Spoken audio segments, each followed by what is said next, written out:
I reckon we might get going if it's all right. A couple other people might join us. But look, welcome to the our session out here in Room C this afternoon, with the theme being recreational fishing participation and diversity promotion and education. So, look, there's been lots of presentations and talk about things that we're doing together and sharing experiences, and there'll be more of that in this session. So, look, we'll get right into it. And our first speaker is Joshua Brown from WA.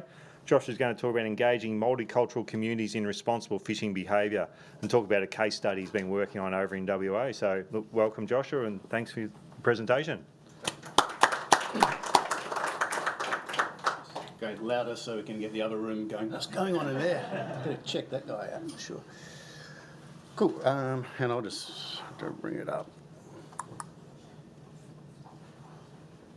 To move on to the next one. Yeah.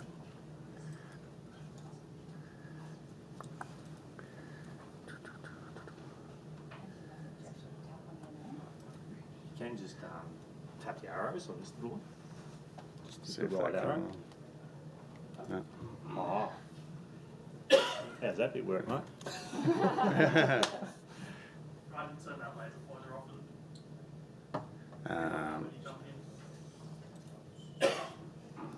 Turn that off. Which one's that one? That one. Yeah, it was a laser pointer on that one. Cool. Glad I can help out. Just testing. Cool. Right, is that my time? I'm from the Department of Primary Industries and Regional Development in Western Australia. So I work in our Fisheries education group, and my presentation is about engaging multicultural communities in responsible fishing behaviour. And by that responsible fishing behaviour, we mean having an awareness of our rules in WA, but also a willingness to comply with those rules, and also our catch care principles. So doing best practice to make sure that we can look after our fish stocks and they can be sustainable going forward. So, and I'll be using a case study of our blue swimmer crab fishery and our rose abalone. But first of all, Australia has a really culturally diverse community. From the recent national census that was conducted in 2021, it was estimated about 28% were born overseas. And actually in Western Australia, WA is the highest state with the most people born overseas at 32.2%, so nearly a third of the population. And they come from over 200 countries, and they speak nearly 300 languages. And 1 in 5 people speak a language other than English at home. So quite a few people there. It's about 22%. So as Ingrid mentioned in her presentation about our population growing, a growing population puts increasing pressure on our natural resources, like our fish stocks, our water resources, that sort of thing. And so that creates challenges for agencies like ours who are responsible for that sustainable management. And it also, a culturally diverse community creates a number of challenges with trying to communicate to them as well. So I'm going to mention sort of the term COLD, which is culturally and linguistically diverse communities, includes groups and individuals who differ according to religion, race, language and ethnicity, except those whose ancestry is Anglo-Saxon, Anglo-Celtic, Aboriginal or Torres Strait Islander. But our role at Department of Primary Industries is the sustainable management of WA's aquatic resources and environment, and we do that through an integrated approach of management of our fisheries and aquatic ecosystems, research and assessment of our fish stocks, enforcement just to make sure people are obeying the rules, and education, and that's where my team comes in. So recreational fishing regulations apply to all members of the community, and good communication of these rules is really crucial, as is educating the community about the importance of responsible fishing behaviour. So our main aims are to increase awareness and understanding of the sustainable management of WA's fish stocks, increase that willing or voluntary compliance with recreational fishing rules, promote sustainable fishing behaviour in the community, and improve community stewardship of our fish resources. And by and large, our fishing community is really good in that regard. So in Western Australia, it's estimated around 630,000 people go fishing at least once per year. And the cold community make up a large percentage of some of those fisheries. So we've got our blue swimmer crab fishery in the Peel Harvey, which is in Mandurah, about an hour south of Perth, and our Swan River in the Perth metropolitan area. And that fishery is actually MSC certified, so by the Marine Stewardship Council. So it's the first fishery in the world to be a combined commercial and recreational sector to be certified. We also have our Abalone fishery off our west coast zone, so mainly in the Perth metropolitan area. And we have shore-based anglers, including rock fishers. So there's a commonality with these fisheries that they're all quite easily accessible for people, and they're quite cheap to operate. You don't need a lot of expensive gear to go fishing in it. You don't need a boat, that sort of thing. And while it's important that people do learn to be able to swim, you can participate in these fisheries to a varying degree without being able to swim, but it does create issues with potential drownings like rock fishing and then our Rose Abalone fishery. So there are a number of challenges engaging with cold communities. Limited English language proficiency, of course, and many different languages, as I've touched on. Cultural and literacy levels as well. So we do get a number of migrants, refugees, asylum seekers that come in, and they can't actually speak in their, can't read in their own language. So if you're trying to produce brochures to assist them in their own language, but they can't read in it. So that's something to be conscious of. They have a different understanding of perception of sustainability or sustainable behaviour from the country that they come from. A lack of awareness of sustainable fishing practices and recreational fishing rules as well. And a lack of resources. So we have a lack of resources to be able to engage quite effectively through such a diverse community. So we need to be able to really refine that to get best results. And we have to be careful of racial profiling, and that's really important. Just because someone looks like they might be from overseas doesn't necessarily mean they are. They could be third generation.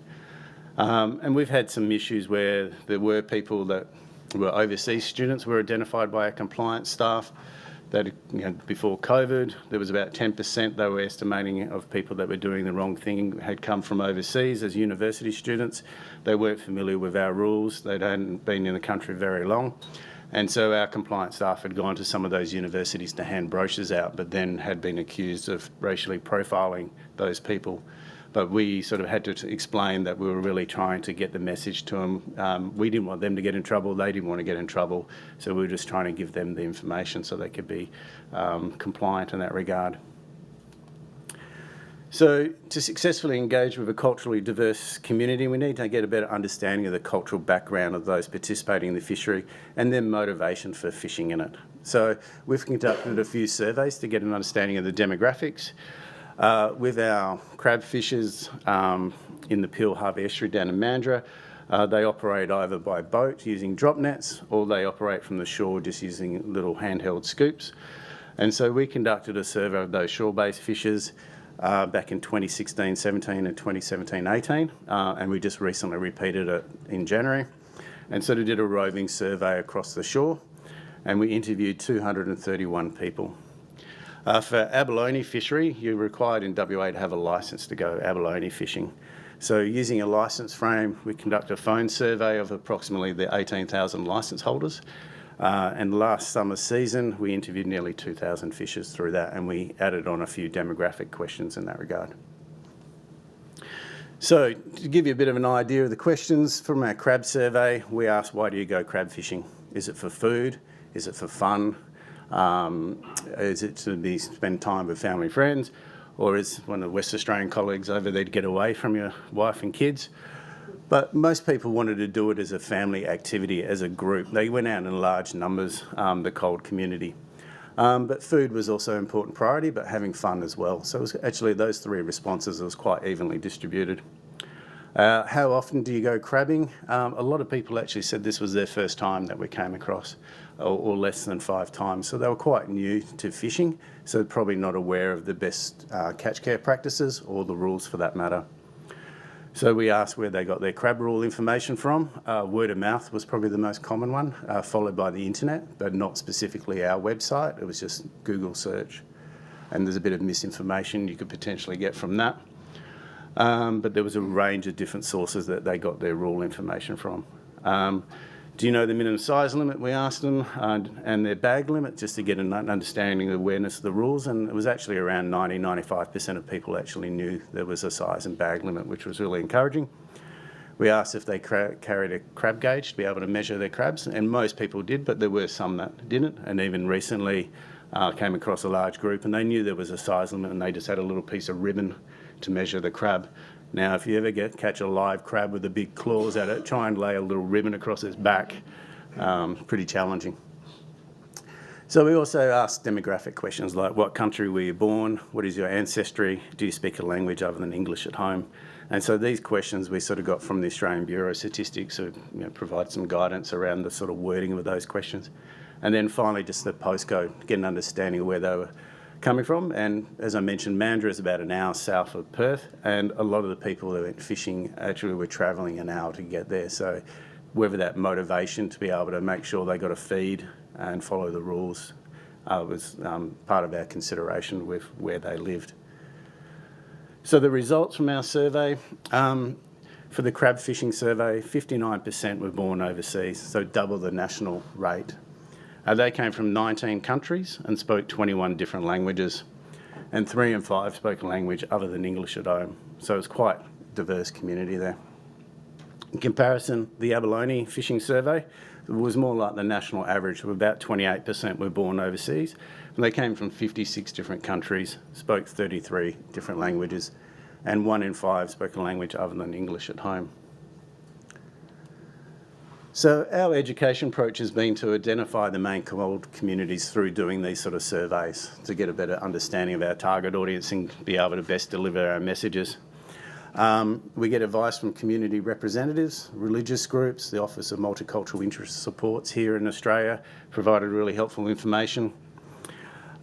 We use a wide range of communication tools, so certainly don't rely on 1 or 2 main methods. So the website, the social media, and multiple sites with that. Signs is really important with cold communities down at locations where they're fishing. We use banners, posters, electronic trailer signs. We have a range of brochures, community newspapers, and the community radio as well. Try to keep the communication really simple, so limited text.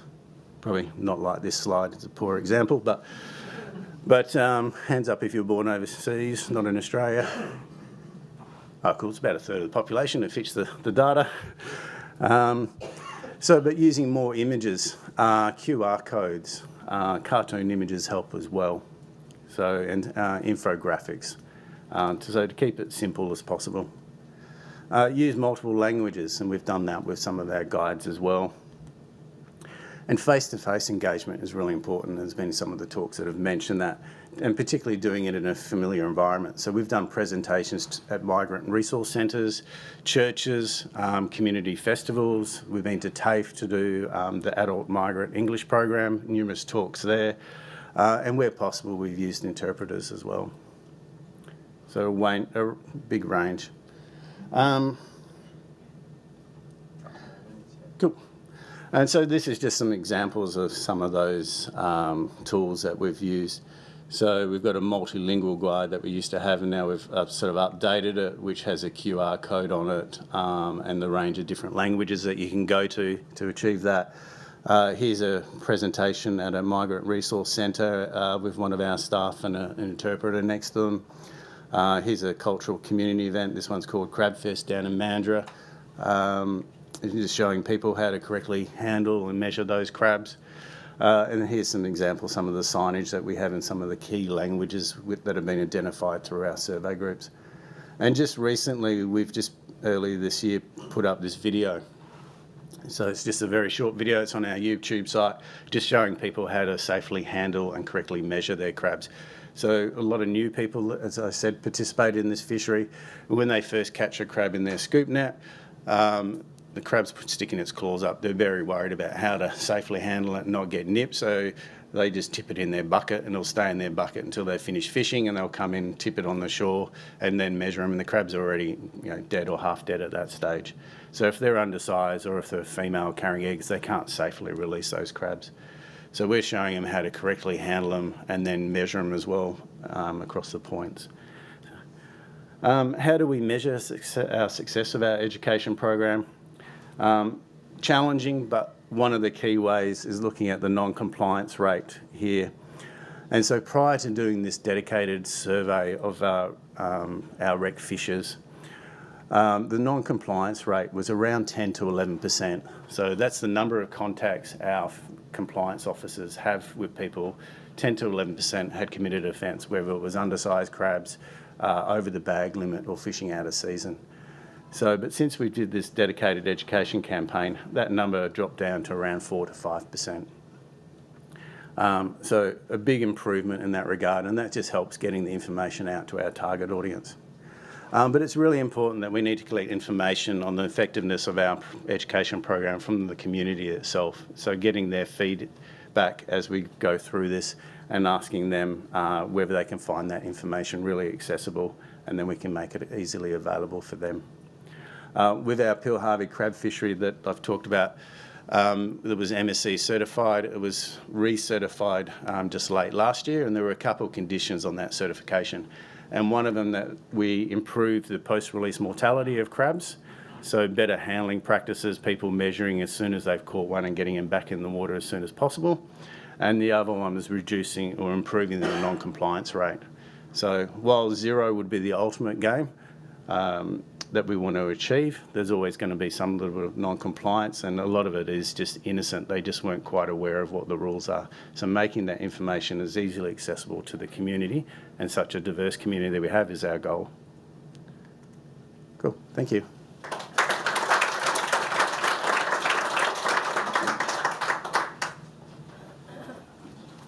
Good work. Thanks very much, Joshua. And as for other sessions, we'll hold all our questions till the end and go from there. We'll move on to our next speaker now, which is Kylie Chatfield. Now, Kylie's going to give us a science teacher's perspective on things and the work you're doing with inspiring recreational fishing behaviours in the youth and cold community. So welcome, Kylie. Thank you. Right, how do I do? Yes. I was going to do that first. Right. Just while that's coming up, I think Josh's presentation there was a really good segue into what I'm about to deliver my presentation on, because it's talking about more from a teacher's perspective about those evidence-based teaching strategies that we can use to deliver those messages and engage the community by building that knowledge, their literacy around our marine environment. So yes, inspiring sustainable recreational fishing behaviours through building ocean literacy, understanding with our youth and cultural groups. The context is on Christmas Island, and I did work with DPERD in WA in this instance, and then went back and retrained as a teacher to better understand how to engage our youth and cultural groups, because in the education setting you learn a lot about ESL or EALD learners, that English is second language, or it's a unique skill set being able to see from both sides and put those together to engage with different groups. I've tried in my slides to put as many take-home messages, some tools and strategies that and tips that you can hopefully take home with you today. Oops, now I'm not actually... That one? Yeah, beautiful. So context, Christmas Island. It is Australia's most remote island community, and it's located 2,500 kilometres northwest of Perth, just below Java. The population is around 1,600 people, Chinese, Malay, Westerners, about equally a third, and they have strong cultural traditions and connections with the marine environment out there. So it's really important. Fish diversity, about 680 species. The remoteness means it's very vulnerable, and we do have some suture zones, so crossing of bioregions. So we've got some really unique hybrid species out there. Recreational fishing. This is a really interesting topic. A whole other presentation, but no laws registered out there until March 2002. So engagement and education has been extremely important on that island to build those sustainability messages. The department that Josh works for, that I used to work for, DPIRD, started their education campaign in 2006. We took over the management of the fish and fish habitats in 2002 from AFMA. So under an SDA, we delivered lots of different services, including that engagement program. So my experience on island, specifically, even though I've worked with DPIRD and in the fisheries sector for about 24 years. My specific experience on island has been since 2010, and in a multitude of roles, starting out with biosecurity incident management response training, and moving into the community education engagement, and then the last 3 years as the secondary science teacher at the local school. So, importance of ocean literacy on Christmas Island, extremely important given that context. Remote islands like Christmas Island rely upon the ocean for a food source. They are a subsistence-based community, so fish is their main source of protein.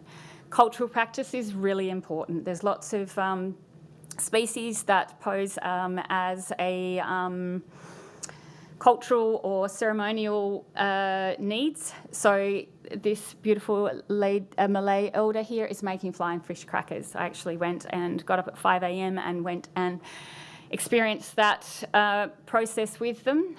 They did not speak English, so I had to have one of my beautiful work colleagues from school who is Malay to come along with me to actually go through that process to understand that those cultural connections. Recreational activities, pretty much worldwide, same. So fishing, diving, swimming, but out there it's an everyday practice. Even when the weather's bad, they'll try and find a way of getting in that water or interacting with it. Economic opportunities, commercial fishing, very, very limited. 2 commercial fishing licences in operation, mainly to fulfil that need in the community for fish. And tourism. Tourism is huge on Christmas Island and will be more so as a focus, considering the phosphate mining lease will be running out in like 5 years. Okay, so an understanding of ocean literacy and how we interact in it is extremely important, particularly even how it affects our recreational experiences, because we want to encourage that stewardship over that resource. The remoteness means very limited capacity for external recovery. So we need to really set those values, beliefs and ethics at a really young age to embed those sustainability messages in an environment like that. So as the Community Education Officer on Island, these are my personal challenges, or challenges, I guess, that I felt were very personal to me, where I wanted to improve the way I could engage within that community. So key challenges across the school context, they were diverse classrooms. I didn't know how to actually engage with diverse students with different languages and different needs. Reduced visits per year. So as there's more pressures on teachers, it's harder to get into the schools. Competing with other programs within the schools already, so you've got limited access to deliver those messages, to embed them. And we were rotating a lot of the WA activities around in the island program, and I really wanted to embed those in as more of a context around what we were doing out there in terms of research and getting that real connection with their environment, with the activities that we were doing. And then community challenge to engage large numbers at any one time, because they were very distinct cultural groups and they didn't really intermix that well.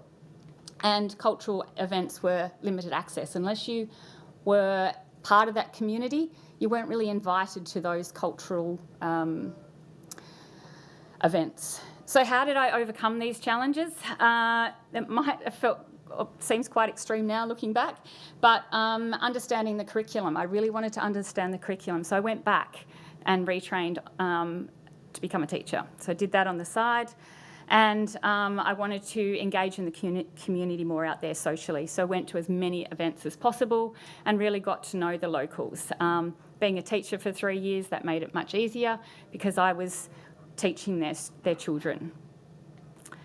All right, what did I learn in the process of my teaching degree that I can hand over to you as some tools to actually engage and not only deliver those messages, but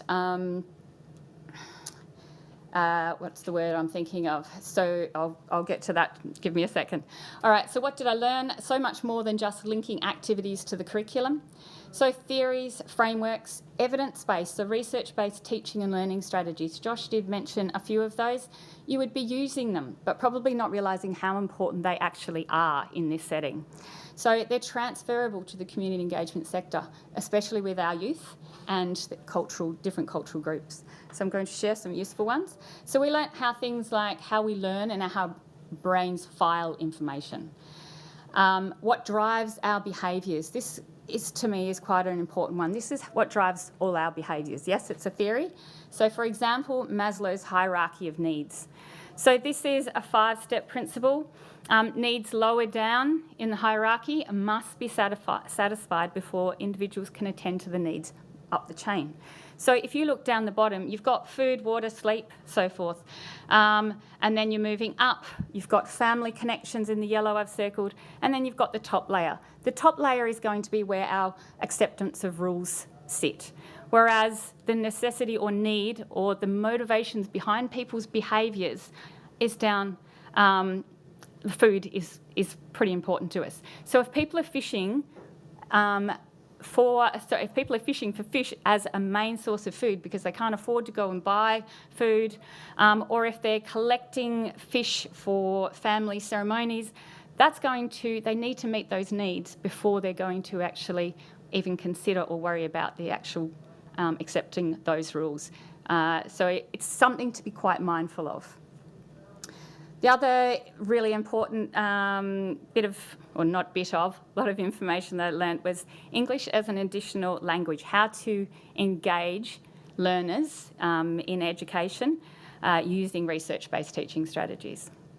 So some big take-home list to try and give you some things to consider. So what are some super useful take-home research-based strategies? Visuals. We keep hearing this, posters, videos. Pictures are powerful. Sasha mentioned it yesterday. So here's some coral. Give it a real-world context. Concrete materials, hands-on learning to build abstract thinking. So you need to give them some tools, give them some hard concretes, that provide them with some corals if you're going to be talking about some coral bleaching or their reef system. Explicit direct instructions. It's actually me. I'm giving you direct instructions now. I will in a moment. Clear and simple. Drop the complicated scientific terms. You hear that all the time. It's not about dumbing it down. It's about pretend you're talking to a 2 or 3-year-old. How do you convey your information? You do it differently because you need them to understand. Guided notes, flowcharts. Again, Josh mentioned it, infographics. As many visuals and systems as possible to actually avoid some of those words. Role modelling. I do, we do, you do. So I do something, we do it together, you do something.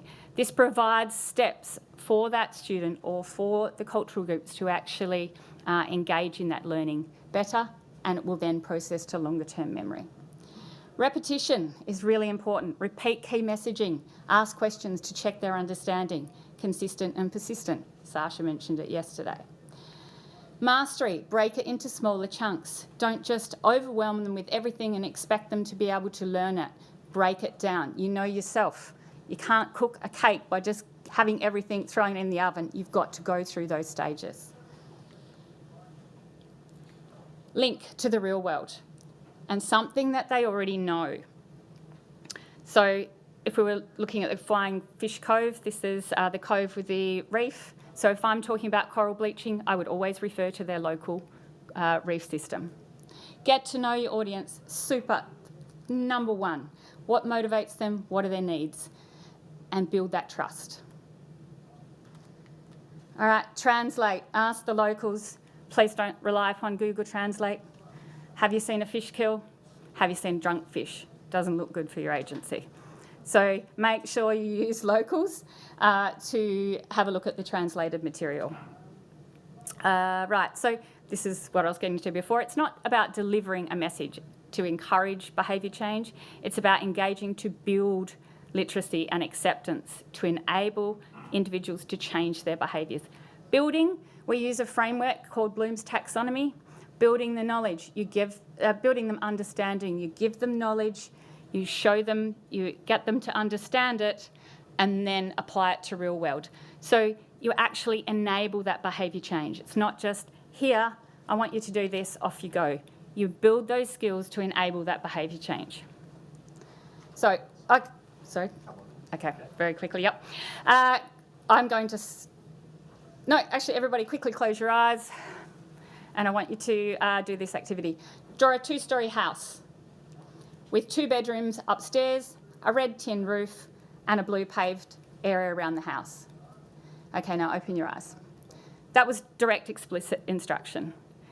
If you have all these extra tools, visuals, concrete materials, me role modelling on a whiteboard and giving you a real world context, it becomes so much better. You now have a success and a position to aim towards when you are actually learning. So also, choose a room in that house, paint it a colour of your preference. Now I've made you connect with that and it's now become your resource. All right, so I'm going to just give you these last 2 slides. What do the strategies look like in practice? So for a school example, I used some of these photos already, but those white ones are these teaching, evidence-based teaching strategies that I went through.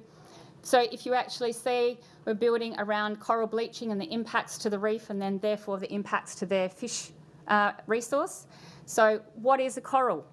Build it up. I do, we do, role model, make an actual coral model. And then lead into coral bleaching, get them to understand about the fish stocks and how it's going to impact them. Show them what coral bleaching is. Build a coral polyp popper so you can demonstrate how corals bleach. And then make connections, the causes. What are we doing to cause that? And then visuals, again, taking it back to real life, real world context for them, how it's going to affect their actual reef. Transferable to a community context. What could it look like in practice? Just recently, in my new position with Fisheries Tas, Wooden Boat Festival, flathead discovery days, educational campaign around our depleted flathead stocks. We're suggesting fish for alternative species. We have a brochure that's about alternative species. That's great, there's some knowledge there, but let's build on that so they can apply that knowledge to do that, to change their behaviours. So we can put together a poster that shows where these alternative species are in the water column and what rigs that you can put on your fishing rod to actually fish for those species. So here's an example here. We've got, where is it, that one? Up along the side here, we put the kind of depth, so where these species would be found. And then we could talk about the different rigs you would put. So if you had a species up here in the water column, you'd put a float on your line. And we had fishing rods rigged up so they could actually have some examples on how to rig a fishing line to go fishing for that species. So now you've enabled that behaviour to change. So you're building that understanding and making those connections to then change those behaviours, and they're going to be more acceptable because they've got a way to actually change that. Right. And I won't go into, you can go one step further. Where am I at? A minute. Yeah. Take it one step further. I noticed a gap, an opportunity. Scientists are content experts in the field. So agencies like us, departments, we have limited access to the classroom. Teachers are professionally trained to deliver content, but with many extra pressures, and they're usually only a couple of steps ahead in content knowledge than the students. So why not collaborate and work together? Lighten the load, bridge that gap between classroom learning and the real world. So this is a big passion of mine now, is developing programs to bridge that gap so industry and classrooms are working together in more of a real world context. So instead of going in and just delivering information as an agency or organisation to one class, you build a program with the school and embed it in, which is Junior Ranger program that I developed on Christmas Island last year. And that would be another talk, and I'm more than happy to actually have a chat to people about it.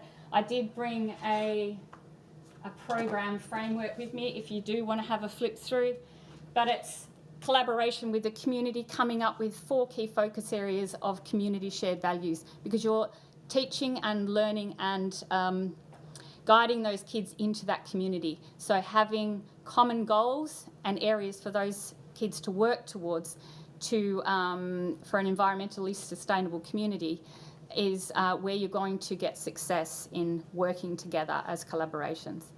So I will stop there and Thank you. Thank you.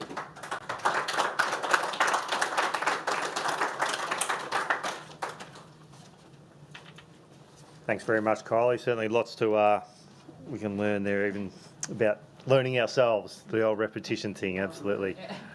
Yeah. So Russell Conway was up next, but he's not here. So Toni, is it okay?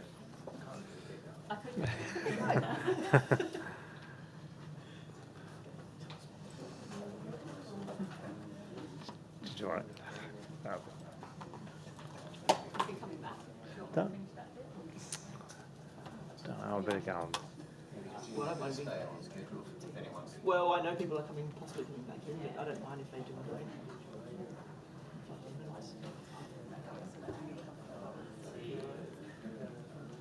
I'm going the wrong way now, am I? But it was a good way to... Yeah. Hang on.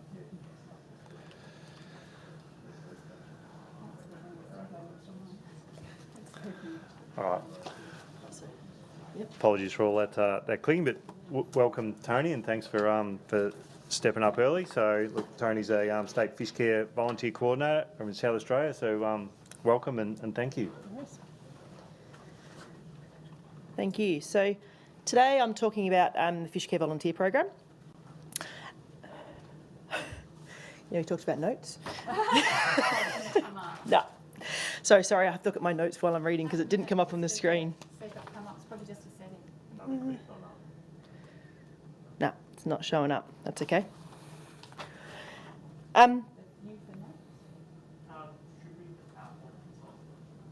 Yeah, it's not. I checked this morning when I loaded it up. That's okay. So the recreational fishing sector is a significant contributor to the state's communities and regions, with the participation estimated in South Australia at over 277,000 South Australians. That is hopefully going to be reviewed in the next couple of days. Recreational fishing is also a significant economic driver for many coastal towns and communities in South Australia, with an estimated contribution of $160 million, according to most recent economic estimates published in 2017. So, Fishcare is a South Australian government-funded program within the Department of Primary Industries and Regions, South Australia, the Fisheries and Aquaculture Division. Our values are Fish for the Future, and our mission is to raise the fishing community's awareness and appreciation of the need to protect and preserve future resources. We've been around since 1995, so 28 years this year. We currently have 60 volunteers split up around 5 teams around the state, and I'll talk about that in a minute. And last year we volunteered as a program 3,600 hours and 14,000 fishers were spoken to. So who we are, the 5 teams in South Australia, so the Yorke Peninsula, 2 in Metro Adelaide, 1 in the Riverland, which is the little green area, and then our southeast area. And each of them have, I guess, different fishing efforts, different fisheries, and different knowledge base for our volunteers. So volunteers undertake a single-day training course when they start with myself, prior to going out in the team for 20 hours as probation, just to make sure that they're well aware of what they're doing. Once they've done their 20 hours and they're happy to continue and we're happy with them, they will get provided with a full uniform, which includes shirt, jumper, jacket, hats, shorts, things like that. Fishcare volunteers volunteer for a variety of reasons. Giving back to the fishing community is one of them. Experience to become a fisheries officer is really common with our younger demographics. Passion about recreational fishing, and also want to make sure there's fish for the future, so that there's fish for their grandkids. So some fishermen Some volunteers are avid fishermen, some fish semi-regularly, and some used to fish, don't have the time or the physical capacity, but still want to teach, impart their knowledge. So this is our organisational structure. We're part of the compliance section of Fisheries, and now this last year we got broken off into a compliance support section, which has basically a number of different areas. My program, Fishcare, falls within the education side of that, and so I look after the planning, organising, operation of the Fishcare program, as well as all the other educational initiatives and publications that PIRSA distributes. We have a communications team that helps with that, but a lot of it comes through my team. Below that is our admin officer, who helps me out, and then we have our volunteers. So our volunteers basically run our program. We have team leaders and assistant team leaders who take on extra responsibility, imparting information that we give them. Depending on the team and what area they are and how big they are will depend on how much they actually do. So the South East team has a fisheries, most of them have fisheries officers nearby that help them out as well. All the teams that we have a team vehicle that they use to get around, so they don't have to use their personal gear, personal cars, and they all have at least one tradesman trailer which they use for display events and also for storing equipment and stock. Team vehicles are managed by the team leaders, servicing, and all the costs come through me. And we regularly have team meetings, so each of the teams around the state, the regional teams probably meet 3 to 4 times a year with me, and then the metro teams, we meet every 2 months, and it's a lot more regular. Mainly our metro teams probably are more active and have to get their head around everything that's going on in the state, whereas regionally a lot of the teams will just get to know their regional information. Okay, this is not the screen I expected to come up. So this is the breakdown of the active age of our volunteers over the last couple of years. Sorry, it's not one of my notes. Yeah, so we've got a big core group of volunteers. Most of them are 59 to 60, so they're retired or are transitioning to retirement. And we are starting to get a core group of younger volunteers. And then we've got the average age on the right, so long term in the program. So we do have a core group, again, that are 10 to 15, 19 years. They're a lot of our team leaders, they're our leaders of our program, they're the ones that are keeping it moving forward. They also tend to be our older demographics though at the moment. So we're trying to work on a program of trying to get some volunteers in. So we've got lots of coming in the last couple of years through COVID. It's just whether we're going to be able to keep them, as when the COVID restrictions lifted, lots of other things came up and people could then start doing more. So what do we do? So Fishcare volunteers promote the rules and regulations for fishing in South Australia. They volunteer almost right around the state, attending fishing spots, shows, and also present to primary school children. Over the last financial year, we've attended 17 shows and events, which was well down due to COVID restrictions. And typically, this number would be up to over 40.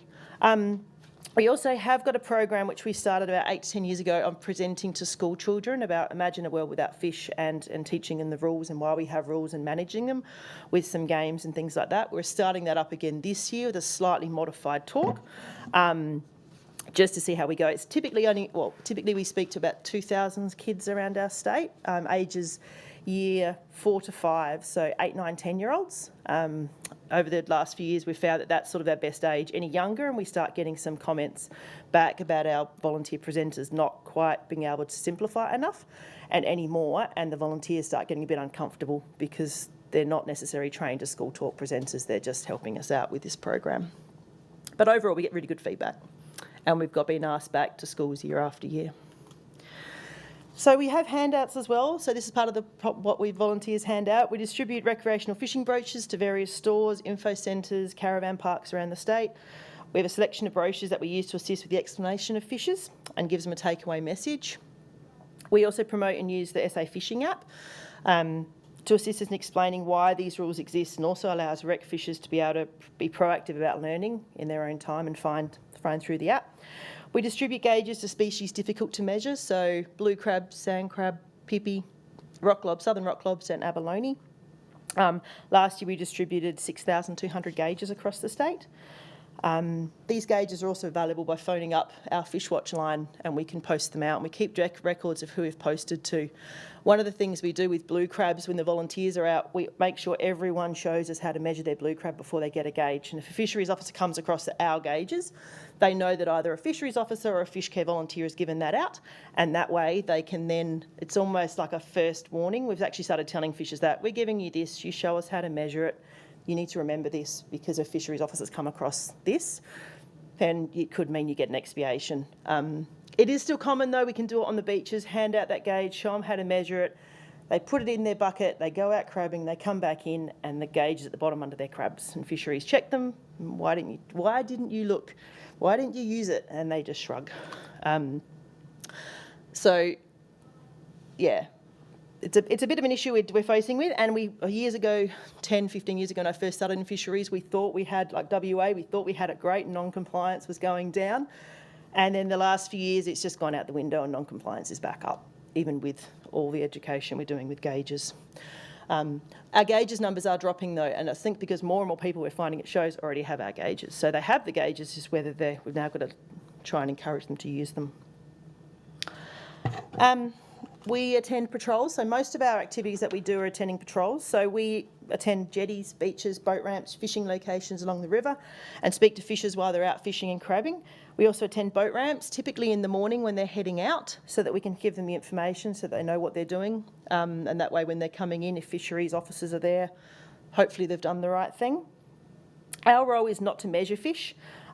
Basically, we provide all the information to fishers, all the information the fishers need to know so that when they're spoken to by fisheries officers, they are confident they've done the right thing. And Fishcare volunteers are not compliance officers, so we can't ask to sea catchers, we can't take fish off people, we can't direct fishers. So in other words, we can't say, please, like, throw those fish back. It's all about peer education, locals teaching locals. And over the last 28 years, we have built up a really good image, positive image. So we also, as I mentioned earlier, we do continually try to raise our profile in the community by attending regional shows and taking part in events.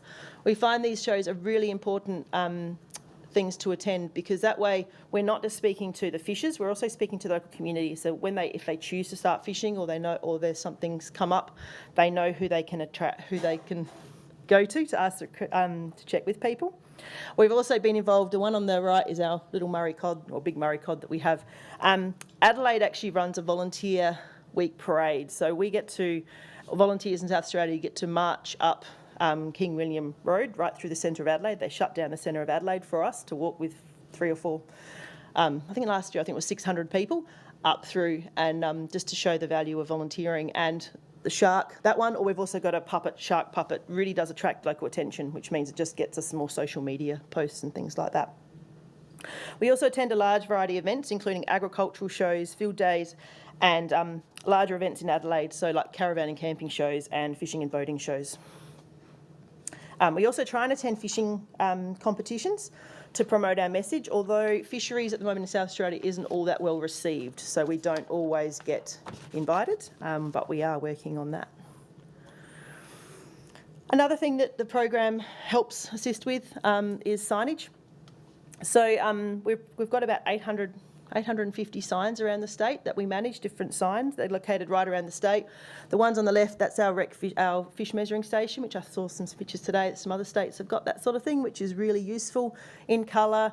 Yeah, easy for people to find. In my school talks, when we talk about where can you find fishing rules, that's the first thing that always comes up. So if the 8, 10-year-olds are picking it up, then it obviously attracts attention.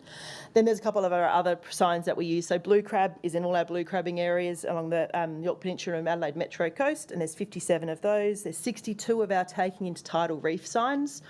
And a bit like WA, when we redesigned our signs in 2016, they used to be full of writing, and we've really tried to simplify them. The compliance officers that work out of Adelaide that do majority of the blue crab work have commented that when they ask people, all these signs are located right where they're fishing. Did you see the sign? Yes, I saw the sign. Like, there's never been a question they didn't necessarily understand the sign, even when they've asked. No, we understand it. We just didn't see it, even if it's right in front of them. And I think it's because in South Australia in particular, you turn up to a boat ramp or a fishing spot and there are signs everywhere. There's signs for picking up litter, there's signs for fisheries, there's signs for boating. And I'm starting to wonder if there's a better way we can do it, because there are so many signs around that we just tend to not see them. Or they've been sitting there for a long time and people don't even view them anymore, which is a report of a lot of our regular fishers. So, sorry, that's just some data on a couple of the volunteers, Metro North and South, over the last few years, but I apologise for the size, because I think that's an old presentation we've got up that wasn't meant to be on that one. So I'll quickly skip over those ones so we don't run out of time.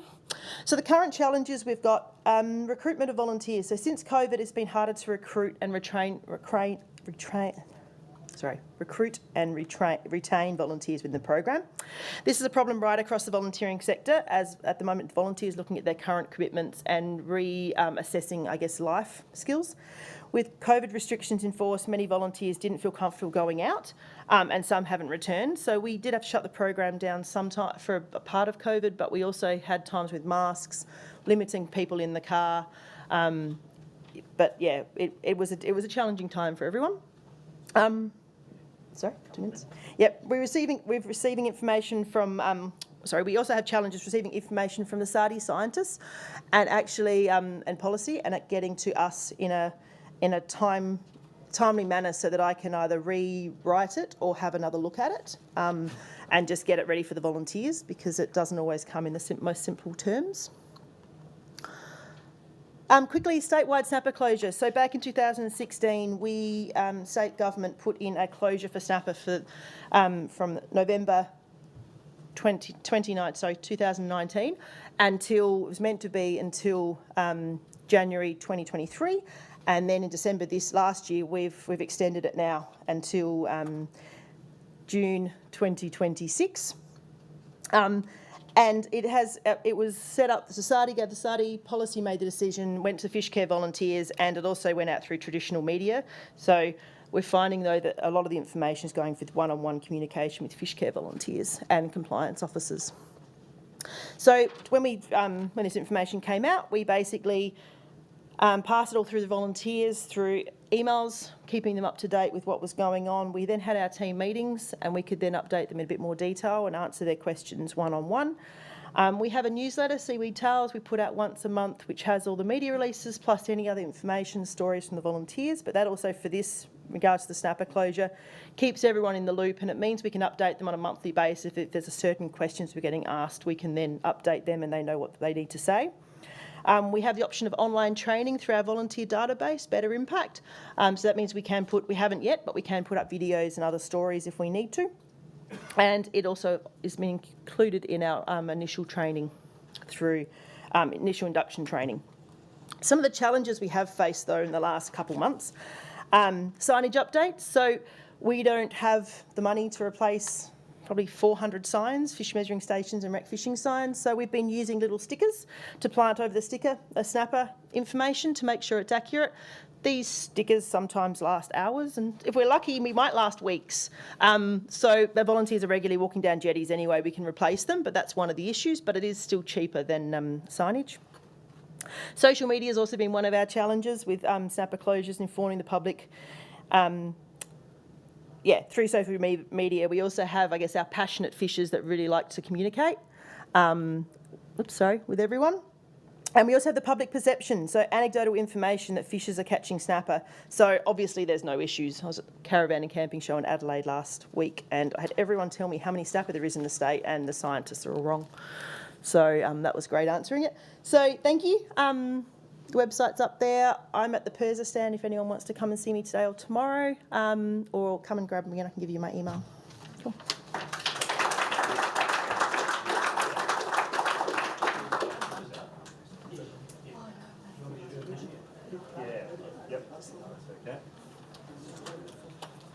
Thanks very much, Toni, and apologies to some of your Fishcare volunteers. Toni was good enough to take an earlier session. Russell was missing in action, weren't you, Russ?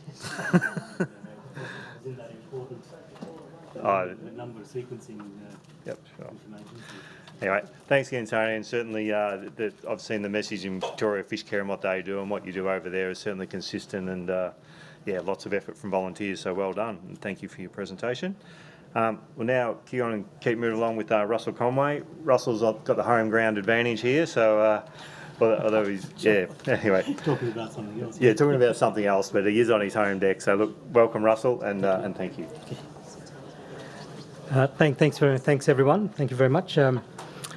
My name's Russell Conway. I'm the chairman of the Australian Recreational Fishing Foundation, and for my sins I was volunteered to become part of the Fish Names Committee. Now, the Fish Names Committee was really created more as a commercial organisation and a commercial process to manage the complex naming systems we have in Australia for fish. And in a commercial world, a fish that has a reasonably nice name sells well in markets. Fish that has a poor name or a name that doesn't really engender itself with the community sells poorly. So the Fish Names Committee was created to create a bit of clarity on fish names and the species that they attach to. So I'll sort of go into my discussion now. So from a fishing point of view, there's over 5,000 different species of fish in Australia, and trying to engender names to every one of those fish becomes quite difficult. So do I just click on the... There's an arrow. Sorry, this one is the right arrow. Oh, right. Yep. Okay, good. Done. Yep. So, okay. So from a recreational fishing perspective, it's good to have a clarity about recreational species, because we have a number of species in Australia, and I'll mention one and I'll go through it later on, which is the snapper. So snapper is an iconic fish species in Victoria, and we, as fishers in Victoria, recreational fishers, we know what a Victorian snapper is, and the way it fights and the way it tastes and the qualities and the characteristics of that fish. But when you go to Queensland or to the Northern Territory or anywhere else around Australia, you also have snappers. There's a gold band snapper, and there's a multiple variety of different snappers, and they're not specifically the same species. So, but for now, that's sort of my preamble to cover what could be quite a boring topic, because a standard is a very flat structural framework to try and make something that's quite difficult into a more of an easier way to manage things. Okay. So Australia, as I said, Australia has more than 5,000 native species of finfish. There's confusion over fish names, and has been caused by the numerous species Australia has on offer. I gave you the example about snapper. The FRDC, which is the organisation that manages this standard, created two standards. One was the fish name standard, and the other one was for an aquatic plant name standard. So in terms of FRDC, they manage the standardisation and the standard process for fish and fish products across the whole of Australia. At the moment, at the start of this process, fish names was important, but now we're getting a lot of information about aquatic plants, and aquatic plants have become extremely important to Australia and to import and export costs and processes within Australia. So there was a requirement to build a secondary standard, which was the plant names. And for now, FRDC utilises both the fish name standard and the aquatic plant name standard. So, and as I've said there, sorry about this. Let me see. Yep. Nope. Okay, the standards are underpinned by very rigorous policies and procedures, and they're managed by a committee, which is the committee that I was appointed to probably about 4 or 5 years ago. Committee covers industry sectors from harvesting, production, retail, hospitality. We've got a few academics on the committee, and there's an independent chair. The academics are, when I first attended my first committee meeting, I was amazed at the knowledge that the academics had about each individual species. we were talking, we were talking about 5,000 species. The academic there could basically name the Latin names of every one of those 5,000 species, and she was able to tell us what the characteristics were about a particular species and the multitude of names that were used to cover multiple species. So the academics were really important in getting the message across and clarifying the whole process. But as I said earlier, the industry needed a standard process to name these different fish species, and it was potentially for the marketplace. But now it's been moved further from the market, and it's now into the recreational fishing realm, so that we as recreational fishers can go fishing and understand which species we're actually targeting. Standards there, so we've got a fish names was responsible. We meet twice a year, and I've just given you the combination. I think I'm going backwards, aren't I? Oh, that's better, yep. So what's the need for a standard? We improve the improvement of food safety. And I think you need to take that those words, food safety, very carefully. It's very important that we can identify a particular species, and not from a recreational fishing point of view where it's, the snapper is a great fish to catch and it's got fighting qualities and those sorts of things. It's the fact that if I catch a snapper in Victoria and we find that for whatever reason those fish are contaminated in some way, we can pass that message back to both the consumers but also recreational fishers, that they should be careful about catching that species of snapper, because it's potentially been corrupted with mercury, too much mercury. So don't take more than 5 fish a day, because you're going to be endangering yourself. I never saw that as being something that I would be thinking about when I went out recreational fishing. It was about the species and the tackle to use and the time of the day and that sort of stuff. But the food safety angle became quite apparent to me, that I need to know that the fish that I'm catching as a recreational is also affected by climate change, pollution, those sorts of things.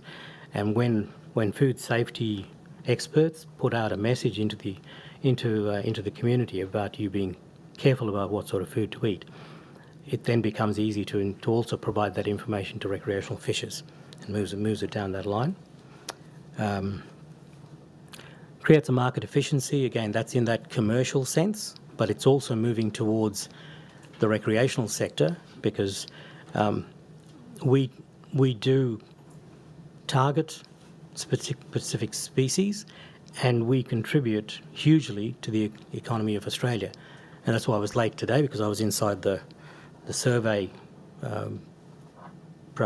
meeting previously, and the survey was saying that we contribute $11 billion to the Australian economy. We produce 100,000 jobs. Now, when we do that, we're actually becoming part of the commercial sector, because we've got such a huge imprint or footprint on the Australian economy. It also makes it simpler to provide fisheries management. So VFA and their staff can utilise this way of identifying fish in a better manner, and they can manage our interaction as recreational fishers on a particular species. And again, that food safety issue comes up. Oh, very quick. Okay, I'll rip through it then. The standard, I'm trying to be as non-boring as I can. It's a bit of a boring subject. Anyway, so improved monitoring, stock assessment enhances sustainability. We've talked about that. Let's see if we go down to the end here. Okay, so this the example I was talking about before, but snapper. Now, snapper, there's crimson snapper, which is something that's caught around the top end of Australia in different parts. And then there's the base snapper, Crosbie auratus. That's the Victorian species. Now, in this next vision, we'll be able to see there's 4 types of snapper, 4 species, each called a snapper, because snapper is the endemic name that people identify whether you're consuming food in the market or whether you're catching a snapper. You want to catch this thing that's called a snapper. Okay, so the Victorian snapper, the one on the left-hand side there, that's what we know. It's got the big head and it's got it's got a bump on the end of its head, but it tastes really nice and it has an incredibly strong fighting factor. But when I go up to Queensland, I've got no idea what these other fish are, other than the fact that they're called a snapper. They don't look anything like my Victorian snapper, and that's 4 of them, and there's another 4. Okay, so confusion. What am I actually catching when I go to these places? And then this one here shows you across the whole of Australia, across the horizontal side, you've got all the states that we're in, and then down the left-hand side, the vertical, you've got multiple colours and species and types of fish. So as a recreational fisher, I've got no idea what I'm catching when I go to another state. And it would be really good if I had a database, some sort of resource that I could go to, that when I'm going to WA, I would love to know, okay, I'm catching my type of snapper, which is the top one there, and I can catch all these others, and I'd like to know what the fighting factor, what the quality of the fish, the flesh, and that sort of stuff is. So what FRDC has done now is they put up a website called fishnames.com.au, and within that you can do an interrogation of every species, all 5,000 fish species across Australia. But if you want to know specific species and specific types, whether you want to catch a marlin in New South Wales, and is that marlin different to the Queensland marlin, or the one they catch up in in the Northern Territory, and is each one of those, even though they're called a marlin, are they exactly the same species, or are they in fact a different family of fish, but have just got this generic marlin name or snapper name? So, okay, go to the end. It's a searchable fish names database. There's e-newsletters that you can enter the site and sign up for a newsletter and get some information. FRDC and their people will happily come out to conferences and events or clubs and associations that would like to know more about this. Personally, I think going forward, this will become a really important resource. Every time I mention anything about sort of the names and details and the differences of fish across Australia when I go to my club and association talks, people sort of say, oh, we had no idea of the complexity of the range of fish, the differences. We'd like to know more and more about it. And when people from VFA come and talk to my club, initially there's a rumble in the back going, oh, what are they talking about? They're scientists. Within 5 minutes, there's pin drop silence, because the information that they bring and that these sort of databases and resources bring now to fishers is something that people want. We soak up information. We want more and more information about the species that we catch. I'm getting closer to the retirement age. I want to go around Australia and catch fish. I'd like to be able to go to one spot, get as much information as I can about the species that I want to catch while I'm driving around, and be able to target those with a bit more knowledge than, oh, it's a snapper. Which one? Which snapper we were talking about? So I think that's about it. And yeah, that's my details. And if you want to go to the email address, fnc.frdc.com. Okay. Thank you.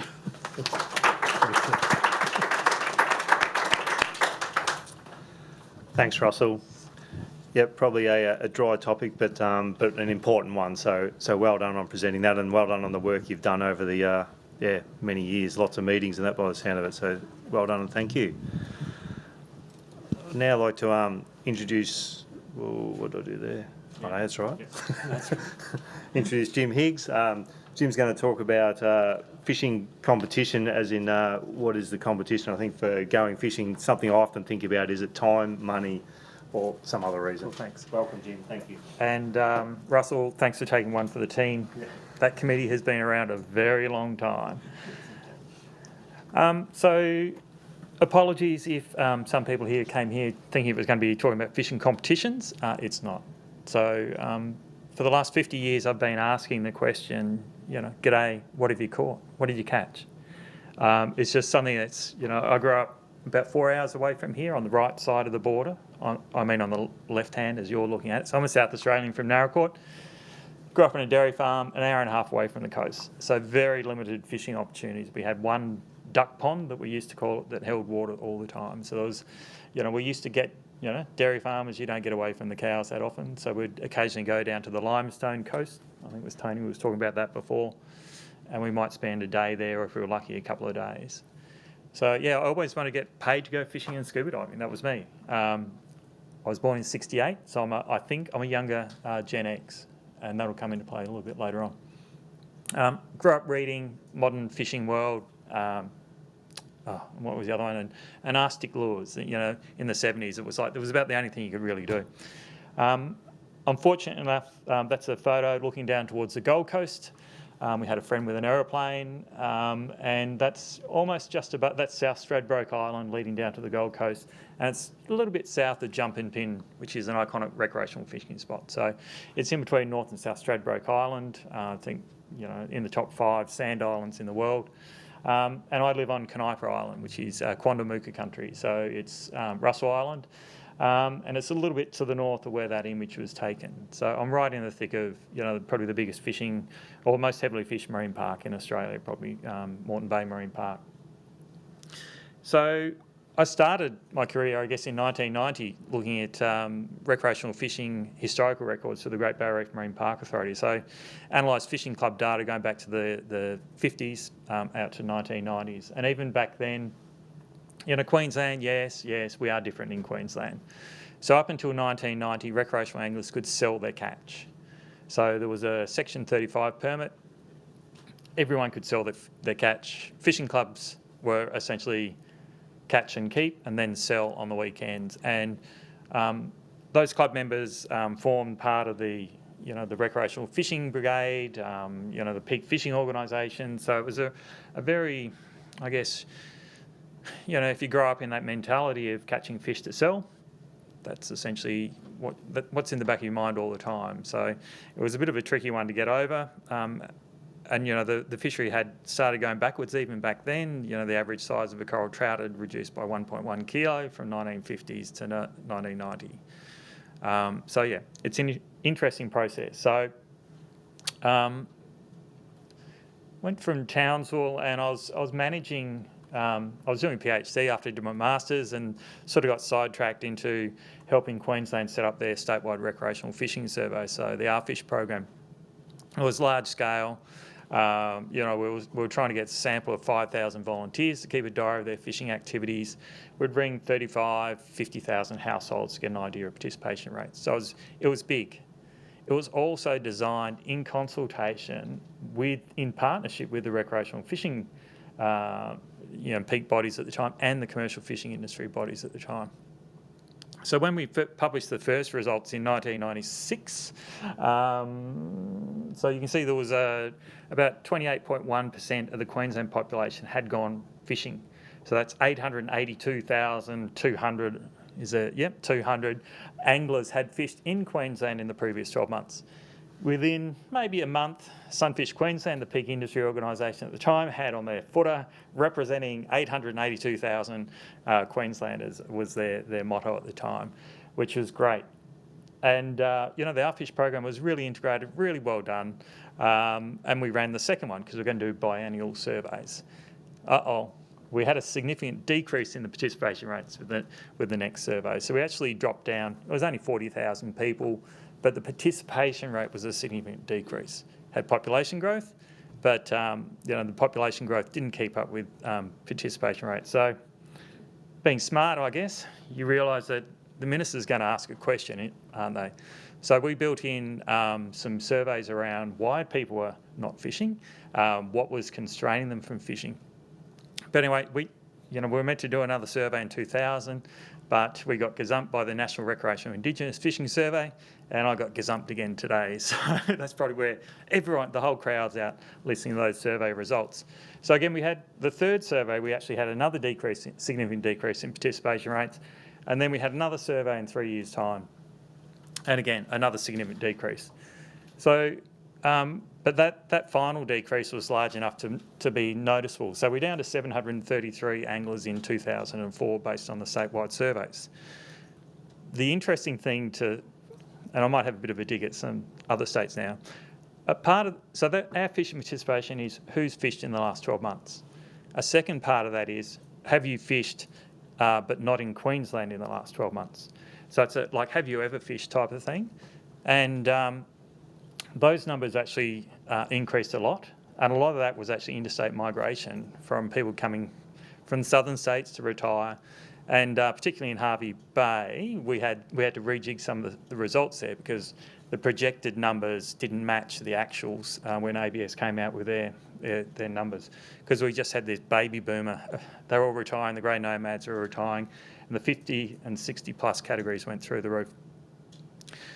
The other important thing is we actually asked people if they'd never fished. So the proportion of people that had never fished had gone up significantly as well. So when we did the first survey, and sorry, this is a bit complicated. So when we did the first survey, laser. Is that the laser? Anyway, I'll explain it. So at the time, people would sort of.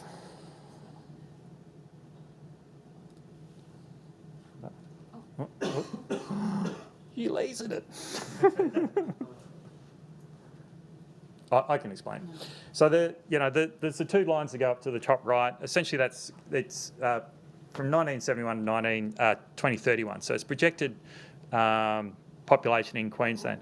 And if you just did one survey and you used the 1996 participation rates, we would have got about 1.9 million anglers in 2031, just going on the top level statewide participation rate and top level people in Queensland in the population. And those blue bars are the R-Fish survey. And the diagonal black one in 2000, that's the results from the National Recreational Fishing Survey. And then Queensland adopted a similar approach, a phone sort of survey instead of a phone logbook survey. And they did that in 2010 and again in 2013, I think. But their numbers were going down as well. So, you could model that based on 96, or you could run some models based on either the R-Fish surveys in the blue or a combination of R-Fish and statewide. If you do that, if you do the modelling, just a linear model, it's like, well, you're going to run out of anglers, essentially, because participation rates were decreasing, and if they just flatline. The interesting thing is, angler numbers probably peaked just before we got rid of the ability to sell your catch in Queensland. So that's something you've got to be mindful about as well. You can't just look at it the statewide, you've got to dive in. It's like, this is participation rates for the 4 R-Fish surveys, the rec fishing surveys, by age categories. So you can see the top ones, the first survey, 96, 98, 2001, 2004. And you see the participation rates consistently decreasing in that younger cohort, but it's sort of sticking up there in the 60 plus age category. So while the older people were less likely to fish, they were less likely to drop out of fishing as well. So they just hung in there if they were fishers. But once you combine that participation rate with the actual numbers in Queensland, and I'll just explain that little dip at the front is because we had to break up the kids, the youth, 5 to 14, and then separate them from the 15 to 19-year-olds and then do decade age categories afterwards. So in 1996, the largest fish cohort, apart from kids, was actually that 20 to 29-year-old age cohort. So if you're a fisheries scientist, 10 years later, that cohort's actually shifted to the 30 to 39 age category. And I'll be very interested to see what was just talked about in the room next door and just see if we've got that continued ageing of the recreational population. So the big problem with this is we actually have recruitment failure. If you're a fisheries biologist type person looking at the treating as a fish stock anglers. So as I said, we were a bit smart. We thought we better start answering some of these questions.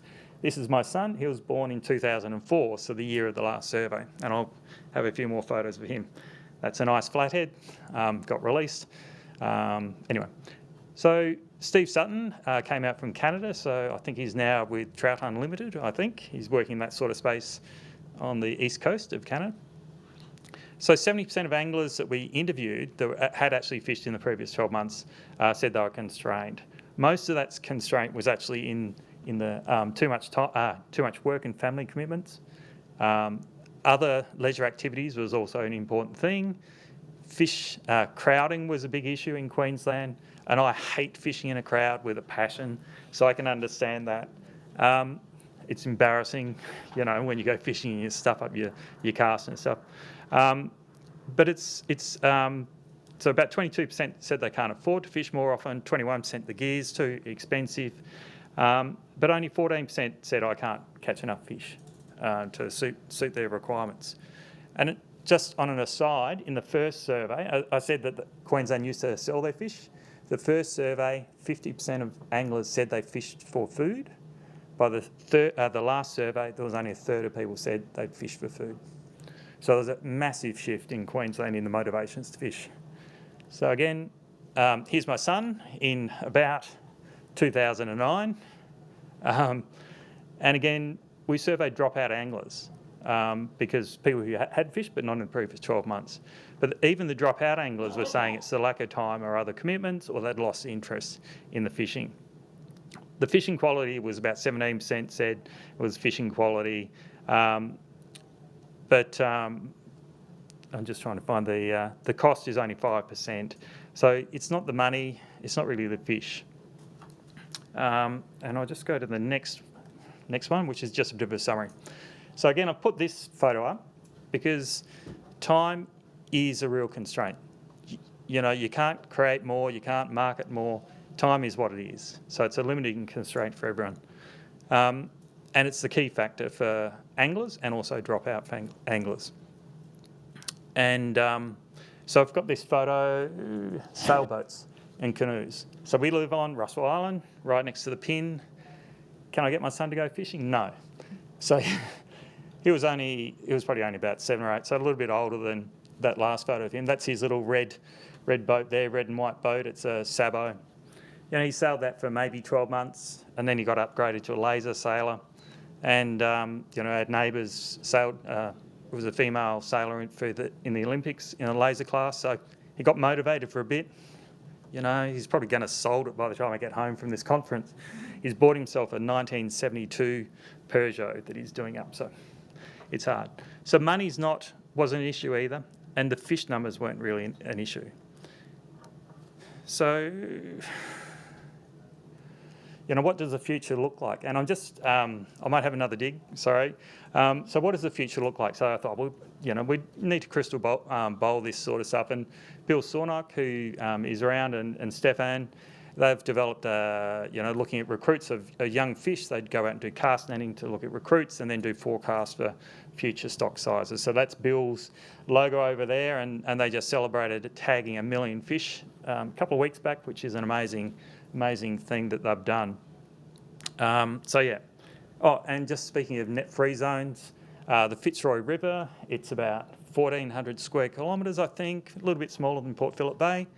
The average size of king threadfin was less than 600 mils, so they hadn't changed to be females. Now it's over 1 metre long, and they're getting up to 1.68 metres, the fish, and 60% are now caught over 1 metre. So anyway, you can come up and go test it out yourself. It's an amazing opportunity up there now. So just going back to the modelling that we said to start with. So if you just look at the statewide figures and chose 1996, we said we'd get up to 1.9 million anglers by 2031. If we take that step back and look at the age demographics within each of these surveys, so this is just 4 models I've picked for statewide information. You can just see the breakdown of the number of people, the modelled participation rate from 1996 and the population growth. And that's the top left, and you can see there's I'm colourblind, I think it's purpley. So the 60 plus is the bottom one, and it's starting to go up, and that's a common theme across the 4 different models. So the top left is 1996 participation rate. The top right is the 2004 participation rate. I'll show some figures later on, so just focus on the ageing people are becoming more important. And then I said, well, you know, what if we do that trends over time in the participation rates, but bring it back to the age classes? So that's in the bottom left. We've just run a straight line regression through participation rate from 1996 to 2004 and continued it on. And you can see, again, the 60 plus are becoming, you know, they're still an important process there, but it's pretty unrealistic because you're always going to have somebody in age class fishing. So you need to put the brakes on it somewhere. And an arbitrary figure I select was, well, you stop it at 50% of what the last participation rate was in 2004.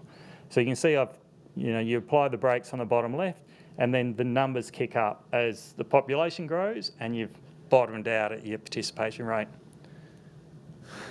Yep, nearly finished.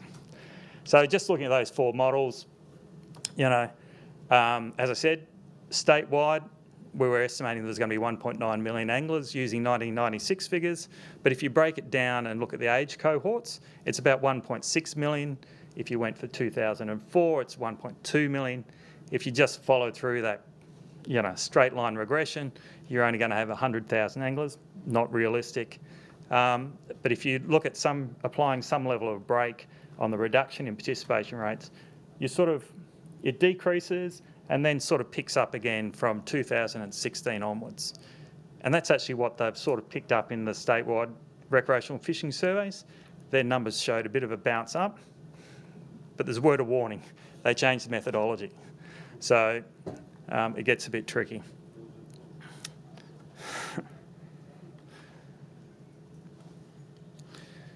So just in a nutshell, angling is just one of many leisure activities going on out there, and it's competing for that limited time. When you had things like US studies showing there's been a 50% increase in the proportion of the population that's been gaming since 2004, you know where a lot of that competition's coming from. We just need to make sure that fisheries policies recognise that things are changing. So if you go back to that earlier table that looked at, fished in Queensland in the last 12 months, fished but not in Queensland, and then the people that never fished, it's like, we have to make sure that the resources are actually being managed for the entire community. So it's not just the anglers, because angler numbers are likely to probably stagnate or go behind. You've actually got a massive increase in non-anglers that need to be considered. Probably not a very popular statement, but I'll just put it out there. So that's about it for me. I should say, sorry. So the data was all through the Queensland State Government. So at the time, again, major involvement from the rec fishing groups at the time, Bill Sornock, Sunfish Queensland, and the Queensland Seafood Industry Association.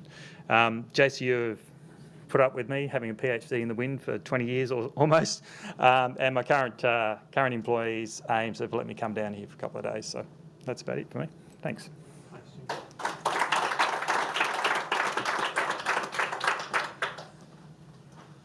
All right, I'll just ask thanks very much, Jim. Just ask our speakers to come up the front. We've got time for a few quick questions if anyone's got a question they'd like to ask. Jan's got a mic just over the back corner there.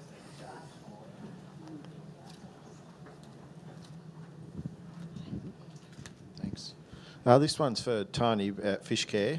I say you got 60 volunteers. How many of those are actually, pretty active? Oh, that's 60 active volunteers. That's 60 active? Have 15 or so.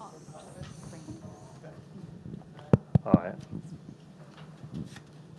Yeah, we currently have about 60 active. So for us, active volunteers mean 50 hours or more a year. And so we probably have about 15 or 20 that are inactive. We've been doing through COVID, being quite, if we're asking them to leave if they really want to go, and then they can always come back later.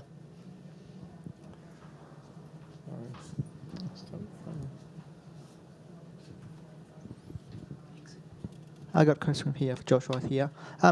Probably two, actually. Just got a question here. So for the non-compliance rate there, you see a bounce back from 2019-20, kind of bounce from 4% to 5%, I think. Any indication for that as well? Anything? Also, another, I guess, a tricky question here, because you guys do translations for some kind of languages for the other species, for some species there. Is there any particular ways you could translate the names there specifically? Because Rachel mentioned about standard names, and if you translate, for example, Australian salmon, it's not really salmon, but how are you going to translate that into a other language that probably accepted by other community groups that is consistency or whatever?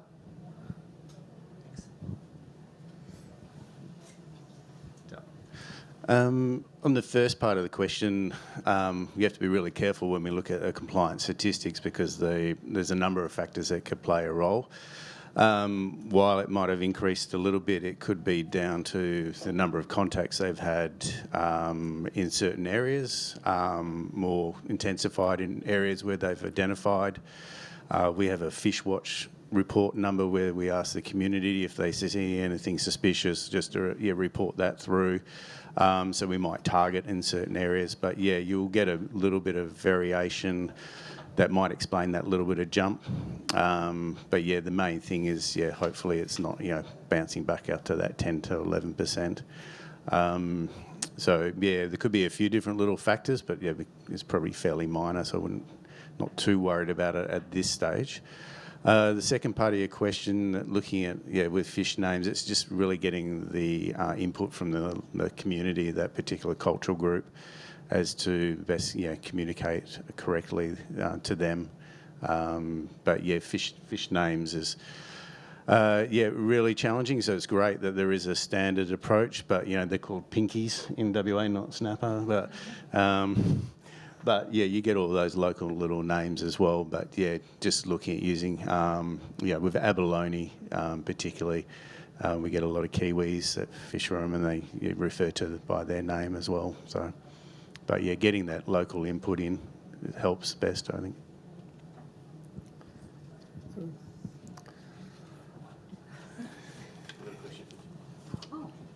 If no one else is.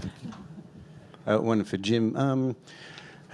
Regards to people maybe not taking up fishing, have you had people say maybe the complexity of fishing rules being one? A lot of fishers, on average from the National Survey 20 years ago, I think in Western Australia anyway, was fished about 10 times per year on average, but there are a lot of people, I think, in WA now that might only go fishing once or twice a year on their annual holiday, particularly up north to our Ningaloo coast.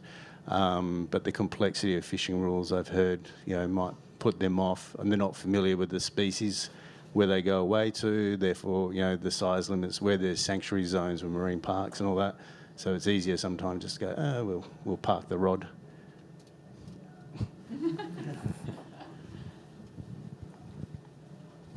So that was including the dropout anglers. So there's a number in there. I don't know the number off the top of my head, but it's not as high as what you probably think.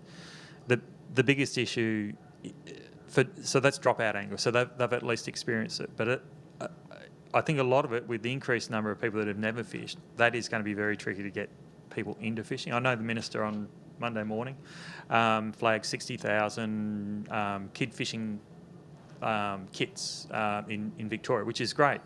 But I just don't know that that's going to be enough when you look at the other time impos on all the other different activities that are going on, whether it's gaming or, mountain biking is a massive thing and has equal health and environmental benefits as well. So it's like, where do you draw the line as a manager outside of the fishing, but within the state government or the Commonwealth government, looking at health and education and environmental awareness? Where do you draw the line, and how important is fishing into the future when you've got, 6 billion people now, we're going to 10 billion as they said this morning.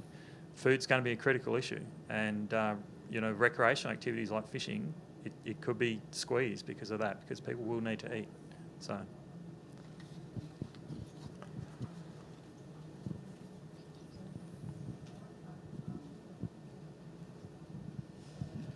Russell Conway. Question, you talked about the snapper, right, and it's all about snapper. Are you looking into other fishing like yellow belly and in different states where they're named all different? Is that going to go ahead too, or is it saltwater and freshwater and all fish in Australia you're doing? No, it's a good question. As I said at the start, fish names database was mainly about commercial naming. Over the last 5 years, I've asked, why am I on this committee as a recreational fisher? Can we improve the input and the information inside that database to also have a searchable facility for recreational facilities? Because you've got recreational, you've got aquaculture, you've got commercial, you've got Indigenous. So effectively, we've got a naming system that's mainly framed towards the commercial marketplace. I think over the next few years, we'll be able to change that. So Indigenous names for snapper, will become part of the the vocabulary, and the recreational names for that particular species will also improve. The same thing like you were saying for pinkies. So you call snapper, small snapper, pinkies in WA. We call the same thing here. So there's a lot of information which is cultural and community based, but it's not being picked up because at the moment it's mainly focused on recreational and being able to market a particular fish protein as snapper, and you get a better price than if it's called ratfish. Okay, that's sort of the two ends of the spectrum. But if it's got a good name and a name that the marketplace and consumers can identify with, they'll potentially want to buy more of that species. Whereas in our case, as a recreational, we're not interested in that market, the cost component. We want to know what is that fish, and I think that's the natural improvement to that entire database. And I'm still going to have the discussion with FRDC on that. So. As a quick end, the lady who helped me put mine together was a lady called Carolyn Stewartson from FRDC, did a huge amount of work, and she's got a huge amount of knowledge. So if anyone does want to get any information about that Fish Names Committee, have a look on the FRDC website and call or email Carolyn, and she'll give you more and more information about it. She's a wealth of knowledge, and she's a very good scientist. So. Thank you. I think we have one more question up the back. So we'll let that the last one, and then we'll have our Arvo tea break. Oh, okay. Question to Jim. Jim, with the decline in participation, is there a decline also in the, let's say, average number of days fished? Have you got data on that in particular?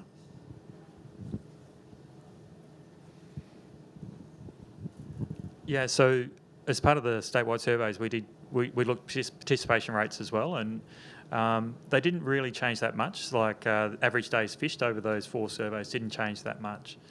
The big increase is actually the proportion of anglers with access to a boat or living in a household with a boat. So that was increasing, which explains why we have an increasing boat ownership in Queensland. Is that, again, it's on that continuum on recreational fishing. They're becoming more specialists, so they end up with more equipment, and they're the ones that are more likely to hang into the fisheries. So, if you invested $100,000 in a fishing boat, you're not likely to give it up next year, or you might get a few questions, why aren't you using that $100,000 asset by your partner, for example, and you might be motivated to go and use it a little bit more. So, so there's this massive, or there's a big increase.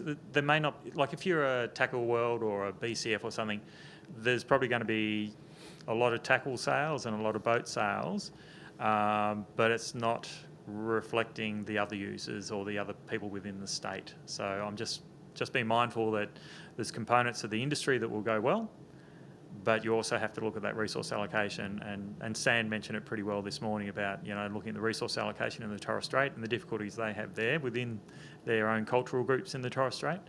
And I think we're going to have some serious considerations again at some stage throughout Australia on how we're going to feed more and more people into the future. And Australia's got a big role into the future. A lot of it's going to be driven by aquaculture. So we've had a 6-fold increase in aquaculture in Queensland. And there's major increases coming. So that's one part of it. But just flagging, it's going to be a challenge, I think.